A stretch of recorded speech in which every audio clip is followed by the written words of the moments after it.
राम दुआरे तुम रखवारे होत न आज्ञा बिनु पैसारे। सब सुख लेहं तुम्हारी शरणा। तुम रक्षक काहू को डरना। आपन तेज सम्हारे आपो। तीनों लोक हाँकते कापे।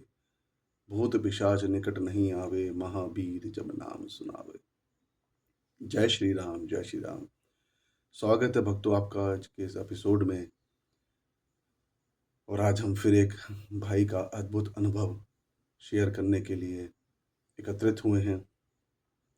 और ये तो आप जानते ही हैं कि हमारे प्रिय बजरंगबली जी ने बड़े बड़े देवताओं के भी कार्य किए हैं, उनके कार्य भी संवारे हैं। और फिर हमारे संकट कैसे दूर नहीं करेंगे हमारे बजरंगबली जी। ऐसा कौन सा संकट है इस जगत में जो बजरंगबली जी दूर नहीं कर सकते। इसीलिए तो उन्हें संकट मोचन के नाम से जाना जाता है। जय श्री राम दोस्तों। आज का अनुभव देखने के बाद प्रभु के प्रति आपका विश्वास और बढ़ जाएगा और प्रभु के प्रति आपकी श्रद्धा और विश्वास बहुत ज़्यादा बढ़ जाएगा। और आप ये समझ जाएंगे कि हमारे प्रिय बजरंगबली जी हर असंभव कार्य को संभव कर सकते हैं। तो ध्यान से सुनिएगा इस अनुभव को। हमारे ये भाई दिल्ली के रहने वाले हैं पर आजकल ऑस्ट्रेलिया में रहते हैं। वे बताते हैं कि हमारा परिवार तो इंडिया में ही है, मेरे माता पिता और बहन भी इंडिया में ही हैं। और मेरी बहन का सपना था कि वह भी ऑस्ट्रेलिया में आकर मार्केट स्टडी करे और पढ़ाई करे। पर किसी न किसी कारण से उसके वीज़ा बनने में दिक्कत आ रही थी। 2 साल हो गए थे ट्राई करते हुए, फिर भी वीज़ा किसी न किसी कारण से रिजेक्ट हो रहा था। हालाँकि उस समय मैं हनुमान जी से यही माँगता था कि मेरी बहन का वीज़ा लग जाए। पर पता नहीं क्यों कुछ समय के लिए मैंने प्रभु की भक्ति करना छोड़ दिया, हनुमान चालीसा पढ़ना छोड़ दिया था। और इधर इंडिया में मेरी बहन को कुछ प्रॉब्लम हो गई। शुरुआत में तो लगा कि ऐसे ही मामूली सिर दर्द है और माइग्रेन है। वह चिल्लाती थी, सिर दर्द से रोती थी और सो तक भी नहीं पाती थी। और अचानक बैठे-बैठे ही उसका सिर घूमने लगता था और उसे लगता था कि जैसे कोई काला साया उसका पीछा कर रहा है। और उस काले साये को देखकर वह सब कुछ भूल जाती थी और चिल्लाने लगती थी। और लेकिन कुछ ही समय के बाद वह बिल्कुल ठीक हो जाती थी। मेरे पिताजी ने दिल्ली के सभी डॉक्टरों को उसको दिखाया। 6-7 महीना हो गया, लेकिन कोई फ़र्क नहीं पड़ रहा था। और आप यकीन नहीं करोगे भाई, मैं रोज़ सोचता था और दुखी हो जाता था कि ऐसा क्या हो गया मेरी बहन को। पर एक दिन तो पता नहीं उसे क्या हुआ, पिताजी का मैसेज आया कि उन्होंने उसको हल्का-सा डाँटा था और वह दुखी होकर घर से किसी धार्मिक जगह पे चली गई। और पापा को मैसेज किया कि अब मैं आपको और दुखी नहीं करना चाहती। आप सब मेरी वज़ह से दुखी हो रहे हैं।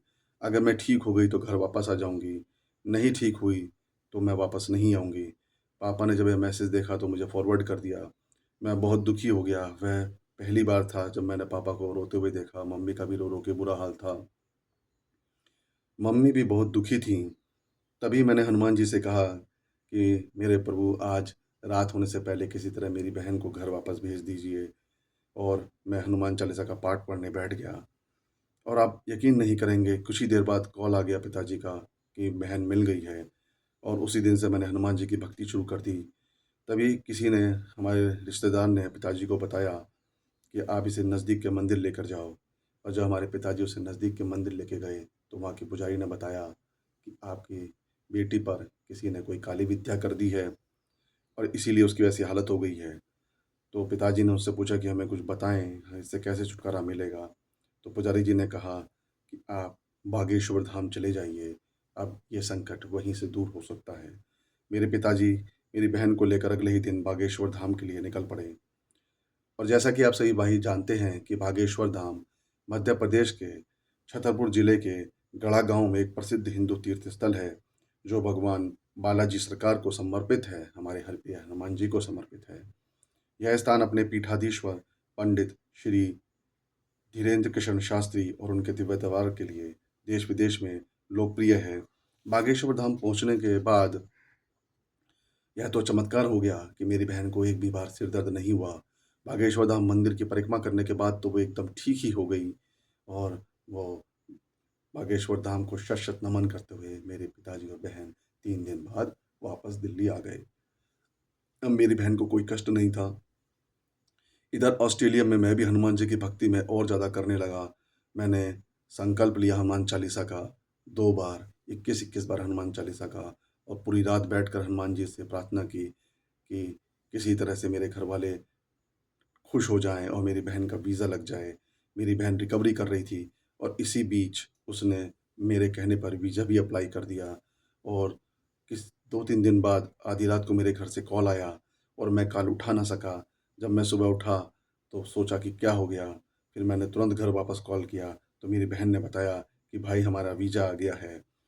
मैं बहुत खुश हुआ कि ये मेरे प्रभु हनुमान जी ने मेरी सुन ली। जहाँ 2 साल से वीज़ा नहीं लग रहा था, वहाँ मात्र कुछ ही दिनों में हनुमान जी ने मेरी बहन का वीज़ा लगवा दिया। और फिर मैंने हनुमान जी से जाकर मंदिर में बहुत-बहुत धन्यवाद किया। फिर मैंने अपनी बहन का एडमिशन के लिए ट्राई किया, लेकिन क्लासेस शुरू होने की वजह से और वीज़ा लेटर देर होने की वजह से कॉलेज वालों ने बोला कि हम आपको इस साल सीट नहीं प्रोवाइड कर सकते, नेक्स्ट नेक्स्ट सेमेस्टर में ही सीट प्रोवाइड हो सकती है क्योंकि सीट फुल हो गई है। आप इस सेमेस्टर को अटेंड नहीं कर सकते, जिस वजह से आपको दोबारा एंट्रेंस टेस्ट भी देना होगा क्योंकि कुछ महीने में आपका टेस्ट का मार्क्स एक्सपायर कर जाएगा। फिर मैं हनुमान जी के फिर शरण में गया। मैं पूरी रात बैठकर हनुमान चालीसा पढ़ता रहा और फिर अगले दिन सुबह उठकर फिर मंदिर गया, हनुमान जी के चरणों में अर्जी लगाई कि हे प्रभु, ये संकट भी आप ही दूर करिए। और भक्तों, आप यकीन नहीं करेंगे कि कुछ ही दिन बाद कॉलेज से फ़ोन आया कि आपकी बहन को एडमिशन मिल जाएगा, लेकिन वह जल्दी से जल्दी अप्लाई करे। तो मैंने तुरंत अपनी बहन से अप्लाई करवा दिया, और आप देखिए हनुमान जी की लीला कि उन्होंने मेरी बहन की और मेरी इतनी बड़ी प्रॉब्लम को हल कर दिया। और भाई, मुझे पूरा विश्वास है कि हनुमान जी का आगे भी मैं अनुभव आपसे शेयर करूँगा। बहुत-बहुत धन्यवाद आपका। आपके चरण के माध्यम से मैं हनुमान जी से जुड़ पाया, और मैंने हनुमान जी से कहा था कि मुझे भी अपना अनुभव शेयर करने का मौका दो, और आज उन्होंने वह मौका दे दिया। बहुत-बहुत धन्यवाद हमारे प्रिय बजरंगबली जी का, जो उन्होंने हम सब पर इतनी कृपा करी। थैंक यू भाई।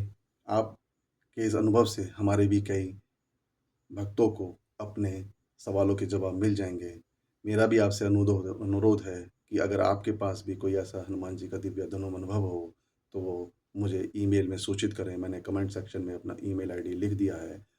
मैं फिर आपको कॉल करूँगा, आपका अनुभव सुनूँगा और आपको अपने इस चैनल पर आपके अनुभव को शेयर करूँगा। जय श्री राम भक्तों, जय श्री राम।